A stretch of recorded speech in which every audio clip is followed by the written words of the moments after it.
Hi, nice to meet you. Hey. The Prime Minister said a short time ago in Belfast that the EU's proposal for the Irish backstop was unacceptable. Does the UK need to propose something new, or are you prepared to change?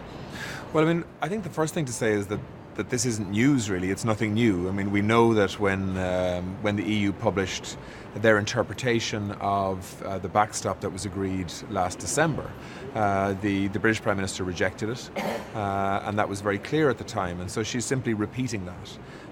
I mean, my response to that though is, if you reject what the negotiating team on the other side of the table are proposing, well, then you need to bring forward a proposal yourself.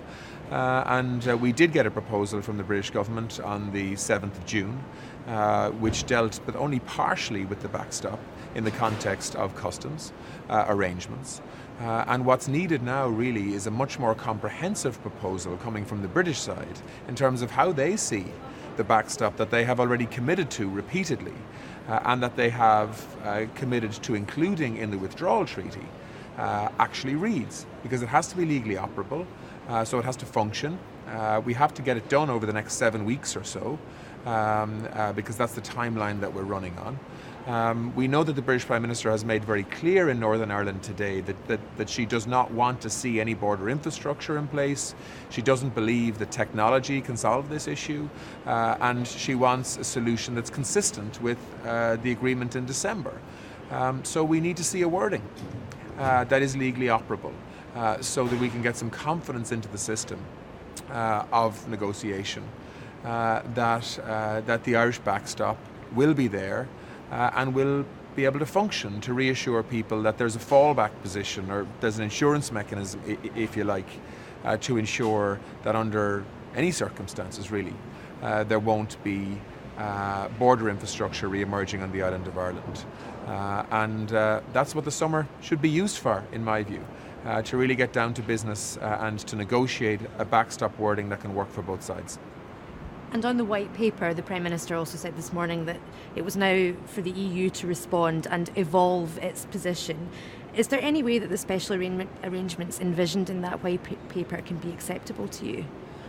Well, look, I mean, I think, and I've said that I believe the British white paper deserves and needs serious consideration. I think it's getting serious consideration from the EU task force, but this is subject to a negotiation. So I think there will be some things in the white paper that will be welcomed and will be the basis of agreement, and there will be other things in the white paper that probably, when they're fully tested, might not be workable.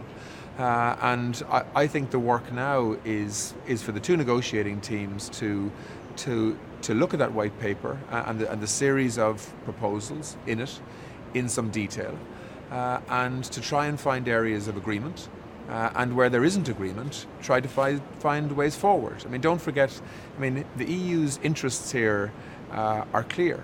The EU needs to protect the single market, needs to protect the EU's customs union, needs to make sure that existing member states aren't disadvantaged by any deal that is done with a member state that is leaving, while at the same time trying to accommodate Britain in a reasonable way.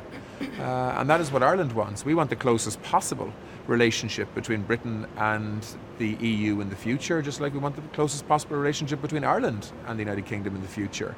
But the EU's single market and customs union and the level playing field that provides for trade and commerce and movement and so on can't be undermined in the context of the solutions that we find. So what we are looking for now, what Michel Barnier is looking for now, is an intensification of the technical discussions that can happen here in Brussels. We want to de-dramatize some of these things, which are the basis of exaggeration and headlines across media outlets, and get down to a focused negotiation to try to work out what in the white paper can be accommodated and can be the basis of agreement, and what areas do we need new thinking to ensure that the EU's interests are protected while also negotiating a fair deal for Britain. Certainly on the backstop, though, it sounds very much like the message from both sides is, well, over to you to make the next proposal that can move this forward. the tenor doesn't sound. Actually, I don't think so. I think there is an acceptance in the UK that there is a UK responsibility now to bring forward a wording on the backstop. I mean, the EU has proposed a backstop which we believe is consistent with the Good Friday Agreement, which would function, and it's there. We don't have any British proposal in terms of a functioning backstop in its entirety. We have bits and pieces of ideas, but nothing that has been tested and is legally operable right now. And so that is, I think, an area where we need to make progress in the next month, so that when we come into September, we can move towards, hopefully, agreeing a legal text in the backstop that can reassure both sides and can allow this process to move on. Okay, thank you. Okay, thank you. Thank you.